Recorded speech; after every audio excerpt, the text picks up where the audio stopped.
저에게는 나쁜 습관도 있고 좋은 습관도 있습니다. 여러분들은 저의 나쁜 습관을 좀 듣고 싶어 하는 눈치들인데 오늘은 좀 생략하겠습니다 하고 좋은 습관 중에 그 하나를 좀 소개하려고 합니다. 큐티인데요, 말씀 묵상하는 거예요. 제가 20대 중반 1982년 때 이 큐티를 소개받고 훈련을 받았습니다. 물론 그 이전에도 말씀을 묵상하고 또 성경 읽고 했죠. 그러나 구체적으로 매일 짧은 성경 구절을 가지고 깊이 있게 밥 먹듯이 묵상을 한 것은 40년 전에부터 시작한 일입니다. 그게 이제 습관이 됐는데요, 어딜 가나 저는 이 말씀 묵상을 합니다. 30대 후반에 유학 가서도 제일 중요하게 생각했던 게 논문 쓰는 것보다도 이 말씀 묵상입니다. 그래서 연구실에 가서 말씀 묵상을 해요. 그리고 어느 순간 제가 이제 논문을 끝냈을 때 옆에서 이야기합니다. 항상 성경 보고 말씀 묵상하는 것 같은데 언제 논문 썼냐고요? 정말 이 말씀은 저의 참 귀한 동반자이고요. 또 여러분도 마찬가지일 거예요. 말씀 묵상이 얼마나 귀한 건지 제가 확실히 알기 때문에 계속 여러분들에게 말씀 묵상하세요 이렇게 도전을 하고 있는 것입니다. 물론 이 말씀을 묵상할 때 항상 뭐 감동이 있거나 뭐 깨달음이 있거나 그러지는 않아요. 그냥 하나님과 만남의 시간이에요. 우리가 사랑하는 사람을 만났을 때 그 사람으로부터 무슨 감동을 받기 위해서 무언가 좋은 정보를 얻기 위해서 만나지는 않잖아요. 그냥 만남이 귀한 거고 만남이 기다려지는 거 아니겠어요? 이 하나님의 말씀을 묵상한다는 것, 또 예배한다는 것, 그것은 하나님과 만남이에요.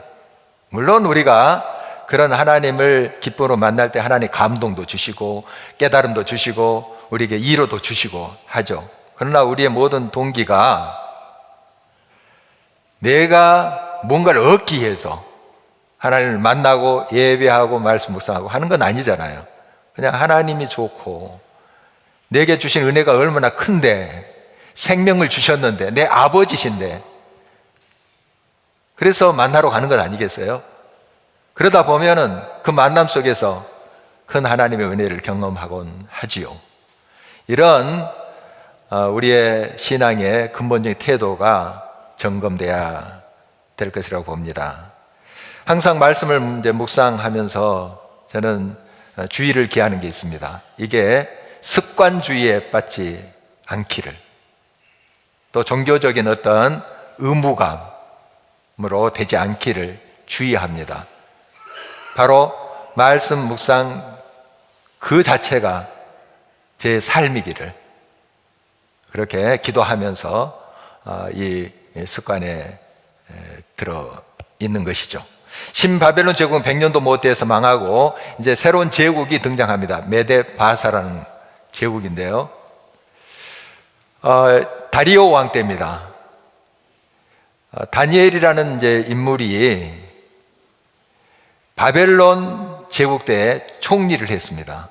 그런데 바벨론이 망하고 지금 새 제국 메데 바사가 등장했는데 그 메데 바사의 또 총리로 발탁돼요. 참 특이한 예죠. 정권이 바뀌었는데 그 전에 정권의 총리한 사람이 새 정권의 총리를 또 하게 되는 거예요. 이게 흔한 일은 아닙니다.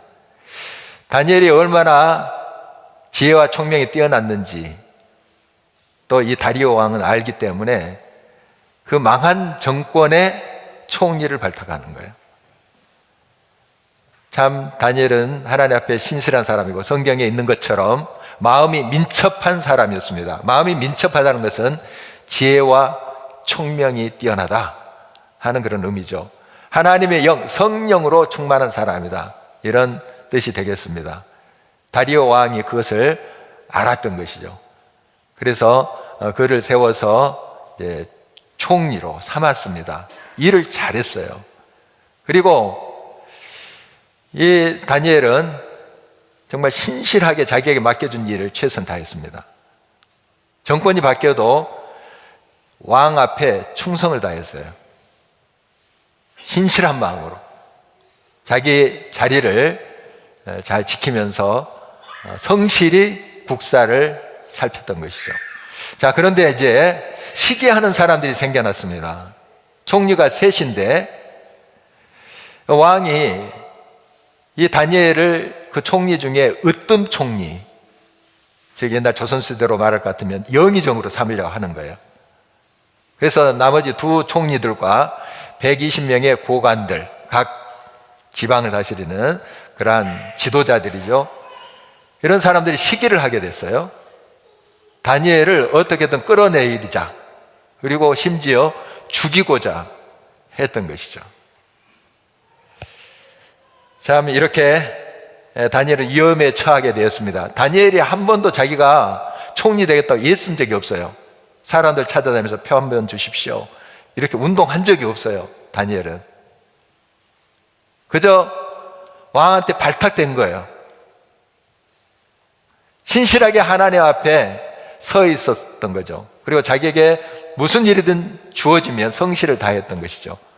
그것을 이제 사람들이 알아보고 그를 높인 것이지, 그가 무언가 운동을 해서 그 총리의 자리에 간 것은 아닙니다. 이걸 왜 다른 총리들과 고관들이 모르겠어요. 다 알고 있습니다. 그러나 지금 다니엘을 이제 시기하는 마음이 컸기 때문에 어떻게든 다니엘을 끌어내려고 했었습니다. 서로 이제 모의를 하게 된 것이죠. 어떻게 할까? 저 다니엘을 좀 제거하고 싶은데 어떻게 할까? 의논을 하게 된 것입니다. 여러 가지를 조사해봐도 혐의가 나온 게 없어요. 다니엘이 얼마나 청렴했는지, 얼마나 국사에 전념하면서 신실하게 일을 했는지 그에게 허물을 찾을 수 없어요. 어떤 죄를 찾을 수가 없어요. 뭐 뇌물을 받았다든지 공금을 횡령했다든지 이런 일이 전혀 없는 거죠. 그래서 그들이 생각했습니다. 야, 다니엘은 여호와 하나님을 섬기는 사람인데, 신실하게 그 신만 섬기는 사람인데 그에게 매일 기도하는 것을 우리가 알고 있지 않냐. 그 신앙의 문제를 가지고 이제 걸고 넘어지려고 했던 거죠. 그래서 왕 앞에 그들이 나아갔습니다.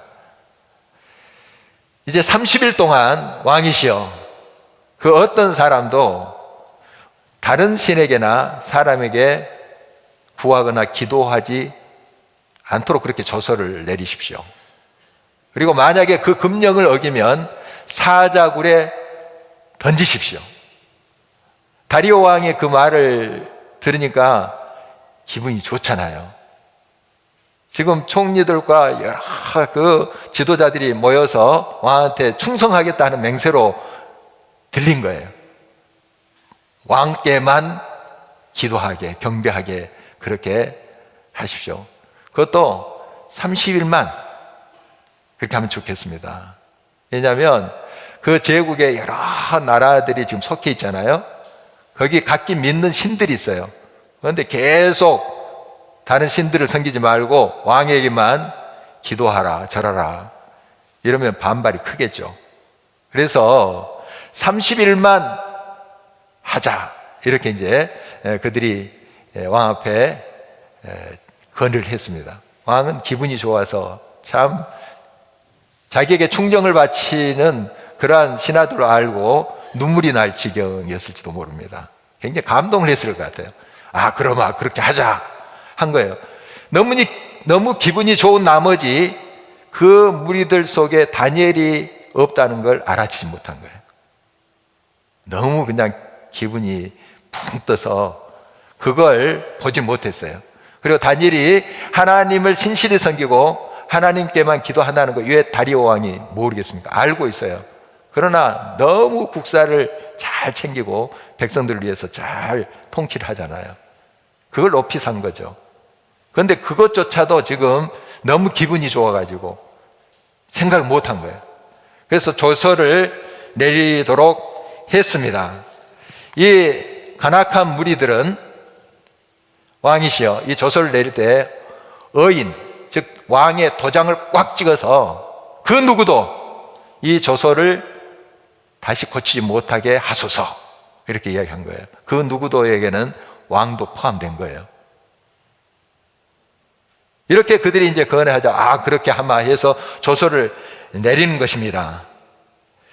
다니엘은 이 모든 것을 잘 알고 있었습니다.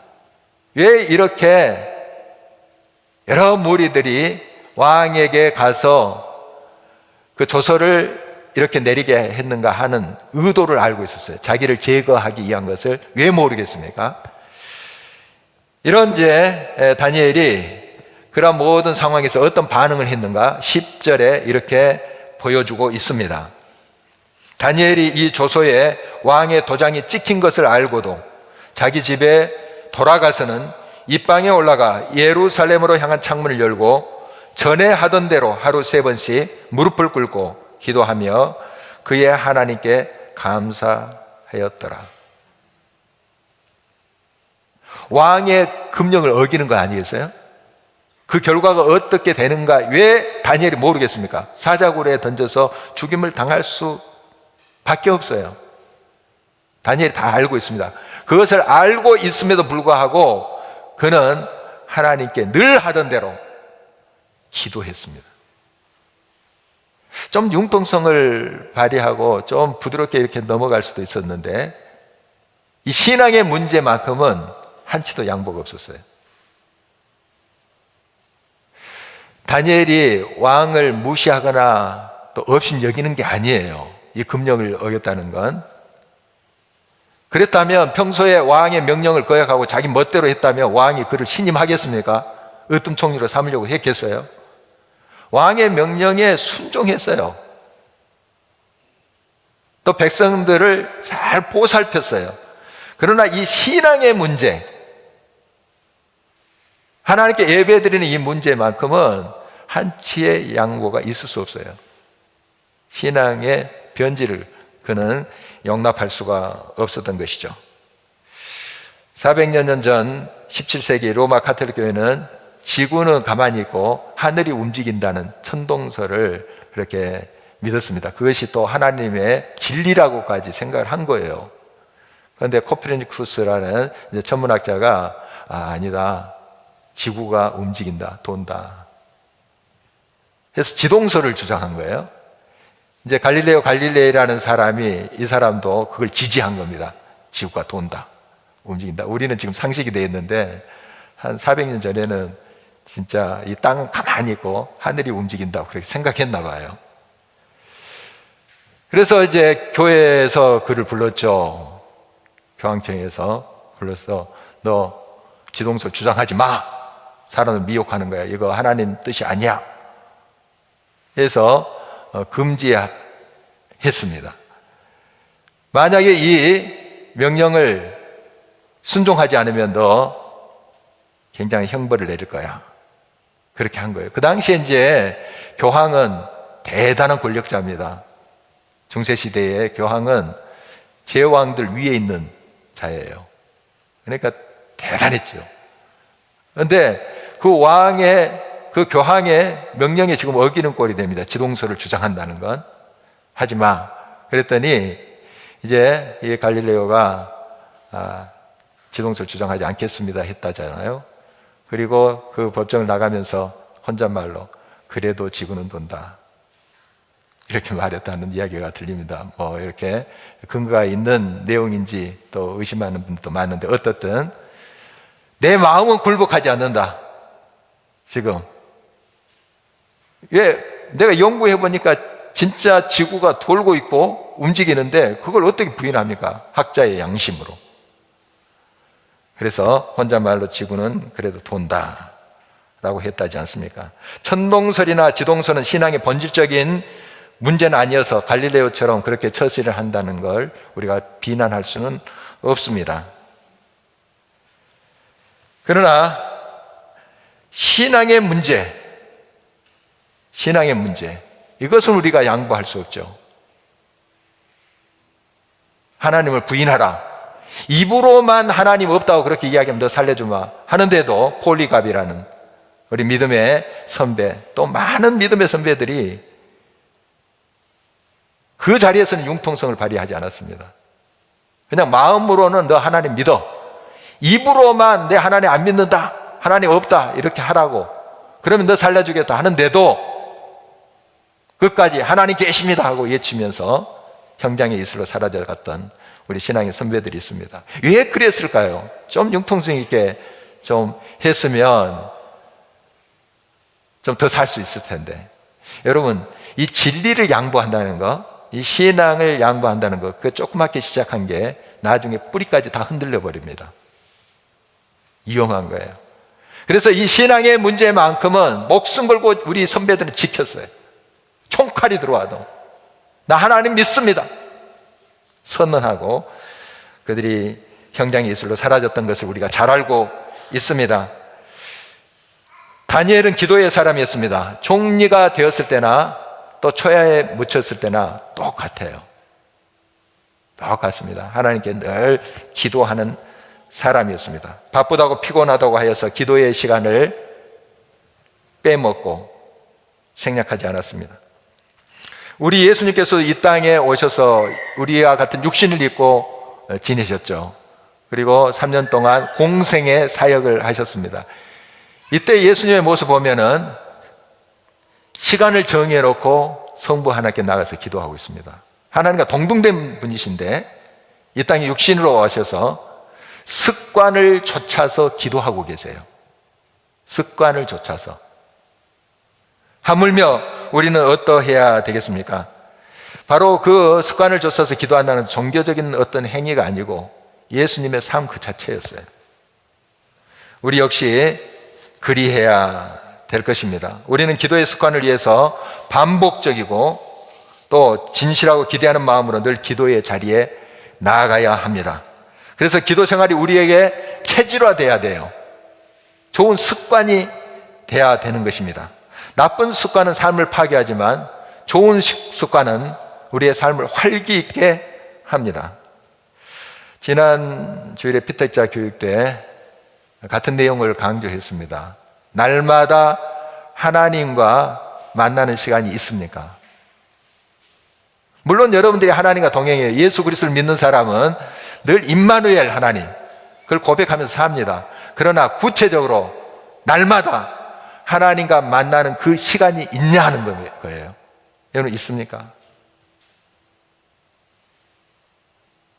몇 시 몇 분 내 날마다 하나님 만나고 계십니까? 있습니까? 다시 한번 점검해 보시기 바랍니다. 그래서 우리 피택자들에게 만약에 그 시간을 지금 확보하지 않았다면 5분부터 시작하세요. 5분부터. 여러분, 날마다 하나님과 정해진 시간에 만남의 시간을 갖지 않는 사람이 5분을 확보한다는 게 쉽지 않습니다. 습관이 안 됐기 때문에 쉽지 않아요. 그러나 결단하십시오. 우리가 무슨 일이든지 습관을 들일 때 21일 동안 한번 집중해 보는 것이 중요합니다. 그 시간을 딱 정해놓고 그 시간 어떠한 상황에서도 어떠한 환경에서도 그 시간을 지키는 거예요. 21일 동안. 그리고 기도하는 겁니다. 하나님 도와주세요. 내가 주님을 만나기를 원합니다. 그 시간을 지켜보도록 하십시오. 그러면 뿌리가 좀 날 거예요. 뿌리가 나게 되면 이제 점점 잘하게 됩니다. 그 뿌리 내리는 게 사실 쉽지 않아요. 그러나 여러분께 도전합니다. 결단하세요. 하루에 5분이라도 그 하나님과 만남의 시간을 확보하세요. 물론 여러분이 삶 속에서 하나님과 늘 동행하실 거예요. 하나님을 고백하며 사실 거예요. 그러나 우리 예수님이 그리하고 다니엘이 그리했던 것처럼, 믿음의 사람들이 그리했던 것처럼 하나님과 구체적인 만남의 시간, 그걸 확보하시길 바랍니다. 그리고 여러분의 좋은 습관이 되도록 하시길 바랍니다. 다니엘은 기도를 했을 때 그 기도의 내용이 감사였습니다. 그 하나님께 감사했다. 지금 자기를 시기한 사람이 공격해 오잖아요. 그리고 죽음의 위험에 처했습니다. 지금 이제 왕의 금령을 어기는 것이 되기 때문에 이제 사자굴에 들어갈 수밖에 없습니다. 그런 상황에서도 감사를 드렸다 하는 것입니다. 어떻게 이런 감사가 나올까요? 그 상황인데, 곧 죽음이 눈앞에 있는데 그 상황에서 어떻게 감사가 나올까요? 그는 하나님이 자기와 함께 계심을 믿었기 때문에 그래요. 하나님이 나와 함께 하신다, 이 자리에 나와 함께 하신다 하는 걸 믿었기 때문에 그는 그 자리에서 하나님께 감사를 드리고 있습니다. 유다왕 여호사밧 때에 암몬, 모압, 마온 연합군이 어마어마한 군대를 형성해서 쳐들어왔습니다. 그 앞에 유다는 힘이 없어요. 여호사밧 왕은 하나님께 부르짖었죠. 그래서 하나님께 지혜를 주셨는데 그 유다 군대 앞에 찬양대를 세우라는 거예요. 찬양대. 그리고 찬양을 부르게 하면서 적군에게 나아가라고 하는 거예요. 참 이상하죠. 그러나 하나님의 명령대로 여호사밧은 따랐습니다. 우리가 잘 알고 많이 들었던 내용입니다만은 그 찬양대가 불렀던 찬양의 내용이 있어요. 감사예요, 감사. 여호와께 감사하세. 감사해요. 그 상황에서 어마어마한 적군 앞에서 노래를 부르는데 하나님을 감사하면서 찬양하는 그런 노래를 부른 거예요. 여러분, 이렇게 할 수 있어요? 이런 상황에서 하나님께 감사드릴 수 있어요? 물론 우리가 도와주십시오, 하나님 기적을 베풀어 주십시오, 이런 기도를 드릴 거예요. 그러나 한 걸음 더 나가야 됩니다. 하나님께 감사드려야 돼요. 왜요? 하나님이 함께 하시니까, 하나님이 나의 힘이 되시고 능력이 되시니까 그걸 믿는 사람은 그 자리에서도 감사를 드려요. 하나님을 찬양하는 것입니다. 그래서 하나님이 일하시는 것을 결국 보게 되는 것이죠. 여러분의 삶 속에 여러 가지 문제들이 있습니다. 이 문제와 씨름하면서 여러분 많이 기도하실 거예요. 기도하실 때 여러분 하나님께 감사의 고백을 많이 하십시오. 지난 주간에 새가족 신방을 했습니다. 그때도 말씀을 나누면서 제가 도전을 했는데요. 노트를 준비하세요. 그리고 거기에 하루에 10가지씩 감사의 내용을 한번 적어 보십시오. 제가 이런 좀 처방을 자주 합니다. 감사를 한번 적어 보십시오. 여러분, 구체적으로 여러분이 그것을 적어 볼 때 정리가 되고 당연하게 생각했던 것이 얼마나 하나님의 큰 은혜인가 절절하게 느끼게 되는 거예요. 그리고 입술로 감사를 표현해 보셔요. 입술로. 그냥 생각으로만 말고 입술로 하나님 감사합니다. 이러하니 감사합니다. 이것이 감사하고 저것도 감사합니다. 입술로 많이 표현해 보세요. 이게 이제 감사 찬송이거든요. 여러분 꼭 그렇게 해 보시기 바랍니다. 이제 한 주간을 살면서 하루에 몇 가지라도 좀 수첩에나 노트에나 여러분이 또 스마트폰에 기록할 수 있으면 감사의 내용을 적어 보세요. 얼마나 하나님께서 은혜로 함께 하시고 나와 함께 해서 역사하신가를 여러분들이 실감하게 될 거예요. 하나님을 높이게 될 것입니다. 감사의 능력이 거기에 있습니다. 우리 예수님께서도 나사로의 무덤 앞에서 이렇게 성부 하나님께 기도합니다. 지금 나사로는 죽어서 냄새가 난지 나흘이 됐어요. 4일이 됐어요. 죽은 거예요. 절망이에요. 그런데 예수님께서 그 나사로 무덤 앞에서 성부 하나님께 기도하는데 그 기도의 내용이 감사예요. 아버지여 감사하나이다. 나의 기도를 들으신 것을 감사하나이다. 감사해요. 여러분 삶 속에 얼마나 감사가 넘쳐나고 있습니까? 물론 깨달아서 뭔가 결과가 나타나서 그것을 감사드린 것은 당연하죠. 깨닫지 못한다 할지라도 신실하신 하나님, 나와 동행하신 하나님, 합력해서 선을 이루시는 그 하나님, 그분으로 인해서 감사드려 보세요. 주님 감사합니다. 이 상황 속에서도 주님은 살아계심이 합력해서 선을 이루시는 분이십니다. 믿습니다. 감사합니다. 여러분 그 감사의 능력을 체험하는 또 한 주간 또 여러분의 일생이 되시기를 간절히 바랍니다. 다니엘을 모함하는 자들은 다니엘이 왕의 금령을 존중하지 않았다고 이렇게 왕에게 가서 이제 고발을 합니다. 다니엘이 금령을 어기고 그 하나님께 기도했습니다. 고발하는 거예요. 이때 왕은 정신이 이제 번쩍 들었어요. 내가 당했구나. 지금 이 다니엘을 모함하는 자들은 왕까지 농락하고 있는 거예요. 왕까지. 왕은 다니엘을 위하고 다니엘을 정말 총애하는 그런 마음을 가지고 있습니다. 그러나 지금 다니엘을 모함하는 자들은 다니엘을 이제 죽이고자 하는 그 목적 때문에 왕까지 이용을 하고 있는 거예요. 왕이 그제야 깨닫습니다. 그제야 내가 말려들었구나. 이 올무에 걸려들었구나 해서 다니엘을 어떻게든 좀 구해 보려고 예를 씁니다. 그러나 백성들 앞에서 자기 도장을 찍고 조서를 다 내렸는데 어떻게 번복합니까? 가슴만 쥐어뜯고 금식하고 부르짖죠. 다니엘이 믿는 하나님이시여, 하나님이시여 도와주십시오. 제가 어리석었습니다. 너무 기분이 좋아가지고 저 모함하는 자들의 이야기를 들어버렸습니다. 이렇게 기도하는 내용이 쭉 따라오죠. 그러나 이제 지금 때는 늦었습니다. 여러분, 우리가 다리오 왕을 볼 때 참 반면교사가 삼아야 되겠습니다. 다리오 왕, 물론 하나님이 계시다는 것을 다니엘 통해서 알고 있어요. 참 굉장히 힘 있는 위대한 신이구나, 여호와 하나님은. 그러나 그 하나님을 온전히 유일하신 하나님으로 자기의 신으로 믿지 않았어요. 그러니 분별력이 없는 거예요. 분별력이 없어요. 하나님을 온전히 믿었다면 분별력이 있고, 지금 저 모함하는 자들이 어떤 의도를 가지고 내게 접근해서 이런 말을 하는지 파악이 됐을 텐데 하나님을 온전히 믿지 못했기 때문에 그 지혜가 없었던 거예요. 그 성령의 지혜가 없었던 거예요. 그래서 분별력을 갖지 못했던 것입니다. 여러분, 우리 믿음의 사람들은 다시 도전합니다. 순진한 사람들이 아니에요. 순전한 사람이 돼야 됩니다. 순전한 사람.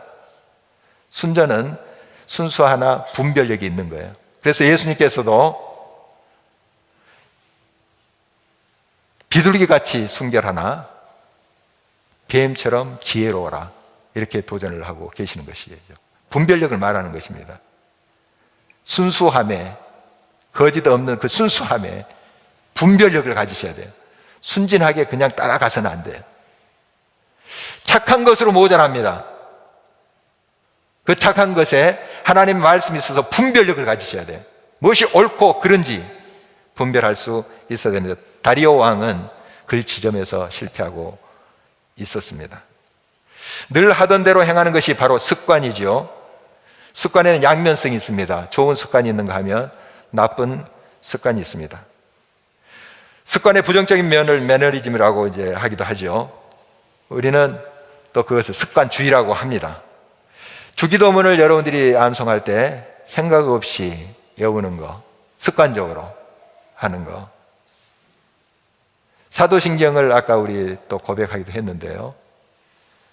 그냥 습관적으로 지나쳐 버리는 거. 뭔가 고백하긴 했는데 무슨 뜻인지도 모르고 생각 없이 지나쳐 버리는 거. 이게 이제 습관주의죠. 좋은 습관일 수가 없습니다. 이런 것들을 파악했을 때 이게 심각하구나 하는 걸 느끼고 그 잘못된 습관주의를 깨뜨려야 돼요.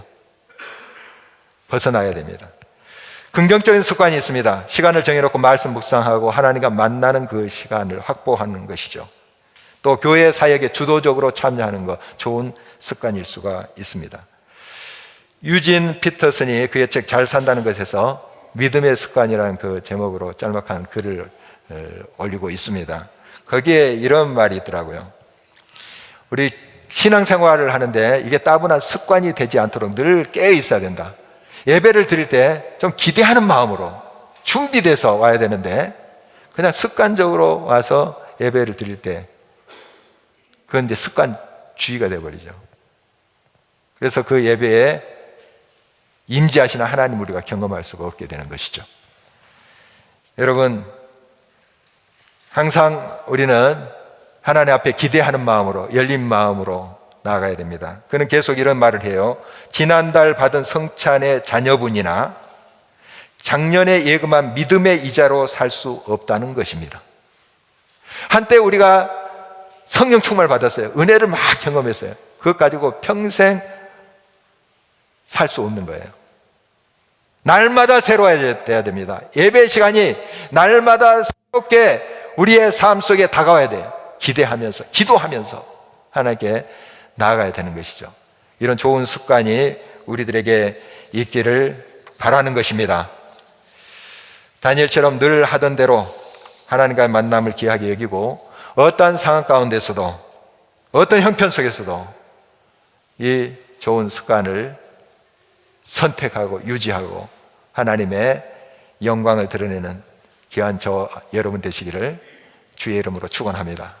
함께 일어서서 찬송하도록 하겠습니다.